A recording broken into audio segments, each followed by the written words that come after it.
Another example, imperative, it ends with direction. So, if you are being asked, where is Tagulwan? Then you will say, Tagulwan is actually part of the municipality of Tagulwan in the region that, in particularly in the place of Misamis Oriental. That's actually direction. You're expressing the direction itself, where a particular place or where a specific place is being located.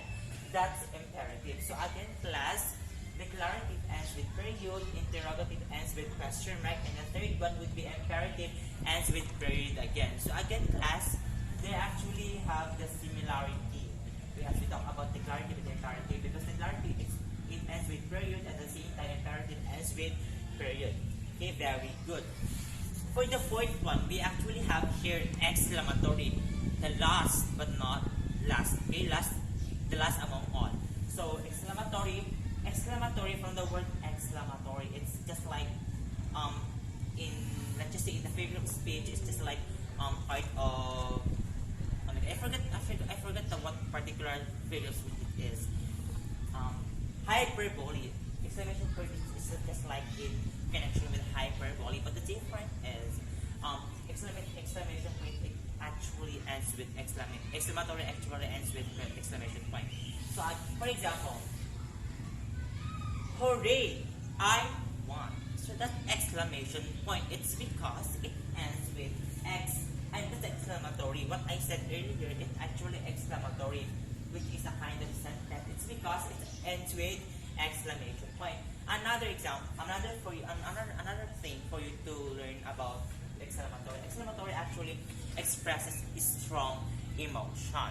So for example, oh my God, I won the competition. I won as the first place. I won as the champion for the speech. In celebration of the English month. Actually in the month of October. So that's actually exclamatory. It's because it expresses strong emotion. From the word itself, oh my God, hooray, yay, you. Those are the examples of exclamatory. Okay, class, are you still listening with me, class? Okay, very good. Again, for you to have this mastery. Again, class, as I said, what our topic for this morning? Our topic for this morning, again, we are talking with the kinds of sentences. How many kinds of sentences do we have again, class? We have 4 kinds of sentences. And what are those 4 kinds of sentences? We have declarative, we have interrogative, we have imperative, and then the last will be the exclamatory. Again, class, we have 4 kinds of sentences: declarative, interrogative, imperative, and then the exclamatory. Okay, so we will be having an activity this class. Okay, so this time I actually prepared to you here a flashcard. So I want you to please answer. Okay, if I actually flash something here, then you will just answer me. Okay, based from what I am asking you. Okay, so I actually prepared to you a flashcard. So flashcard is actually one of the examples, of visual symbols, which is actually being assigned to me, and not only to myself, but especially to everyone, to all of my students who are being required to create 8 visual symbols. But this time, I will be presenting to you an example of flashcard. Okay, so class, we actually hear the kinds of sentences. So, okay, what is this class? Very good, class. It's declarative. Okay, so declarative always ends with, oh my God, declarative. Okay, this one is actually connection with exclamatory. So this is actually examples of exclamation point, because it is actually an example of exclamation point. Exclamation for you to understand. Okay, so this is exclamation point, and this is actually part of the exclamatory sentence. Did you get the class? Okay. What about this word? This is exclamatory. So this is an example of exclamatory. This is not actually the word itself. This is actually the image or the pattern itself. This is how the word exclamatory is being looked like.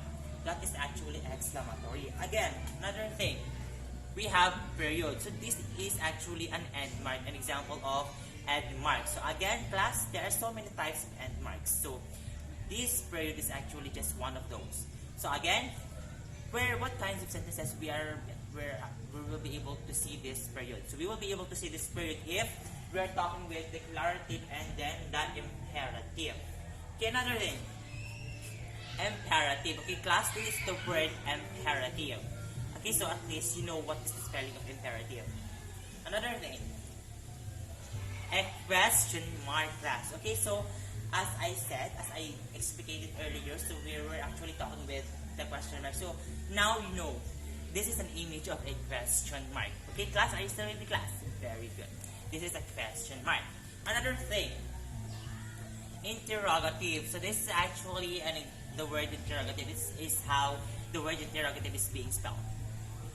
And then, period. This period is actually okay. I guess I have explicated to you earlier what is the feature or what is the use of period and the function itself. This is a period again, class. Okay, so this is declarative. This is the spelling, the word declarative. This is actually how it's being spelled. Okay, class. So I guess I'm already done talking with you. I'm already done discussing to you the 4 kinds of sentences. So before I will be able to finish our discussion for this day. So by the way, my name is John Carlo Gerald M. Templa. So I actually have 3 first names. So I have John, I have Carlo, and at the same time I have Gerald. But me as your teacher, so I am John Carlo Gerald Tempos, and I want you to call me as Sir Gerald. So I want you to call me Sir Gerald, and I actually will be your English teacher for the whole year. So okay, class, I hope you're all doing well in this